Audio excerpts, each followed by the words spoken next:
નમસ્કાર વિદ્યાર્થી મિત્રો, ધોરણ 10 અને 12ના વિદ્યાર્થીઓને મને કમેન્ટ આવતા હતા કે સર જે આજે તમે વાત કરી હતી કે જે ધોરણ 10 અને 12નું જે 15 એપ્રિલ પછી એ લોકોનું જે રિઝલ્ટ આવવાનું છે તમારા માટે આપણે લાઈવ જઈને જે તમારું રિઝલ્ટ ચેક કરીશું, શું અપડેટ છે, શું અપડેટ આવી છે તમારા જે રિઝલ્ટની અંદર.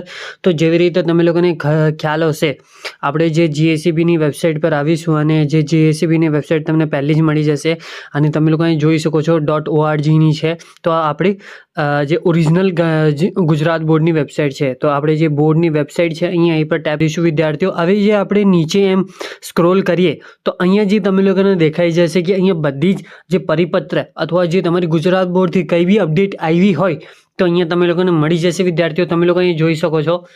આમાં કે જેવી રીતે તમે લોકો ગુજરાતની ફાઇનલ જે આન્સર કી હતી એ આવી ગઈ છે અને જે HSCની સાયન્સની માર્ચ 2024ની ફાઇનલ આન્સર કી એ આવી ગઈ છે.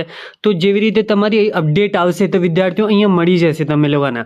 હમણાં સુધી જે તમારી બોર્ડ પરીક્ષાનું જે રિઝલ્ટ છે 2024ને લઈને એ તમારું રિઝલ્ટની કંઈ બી અપડેટ અહીંયા આવી નહીં છે હમણાં સુધી. જ્યારે ક્યારે આવી જશે અથવા એ આ વીકમાં અથવા નેક્સ્ટ વીકમાં આવી જશે તો તમે લોકોને આપણા ચેનલ પર મળશે, પાકું ને પાકું મળશે. અને વિદ્યાર્થીઓ હવે તમે લોકો રેડી રહેજો, જે તમારું રિઝલ્ટ આવવાની સંભાવના હવે જે વધારે છે 15 તારીખ પછી 15 તારીખને પછી જે તમારા રિઝલ્ટ આવવાની સંભાવના એ વધી ગઈ છે વિદ્યાર્થીઓ. અને વિદ્યાર્થીઓ અહીં તો તમને કંઈ બી અપડેટ દેખાતી નહીં તમારા માટે. અને વિદ્યાર્થીઓ તમે લોકો એવી જ અપડેટ માટે આપણું ચેનલ સબસ્ક્રાઇબ કરો, વિડીયો લાઇક કરો, શેર કરો, કશું બી કોમેન્ટ હોય તો કોમેન્ટ કરો વિદ્યાર્થીઓ. અને આપણા ઇન્સ્ટાગ્રામ પર જઈને ફોલો કરી લેજો, એની લિંક ડિસ્ક્રિપ્શન બોક્સમાં મળી જશે તમે લોકોને વિદ્યાર્થીઓ. અને thank you for watching my video અને જય હિન્દ વિદ્યાર્થીઓ.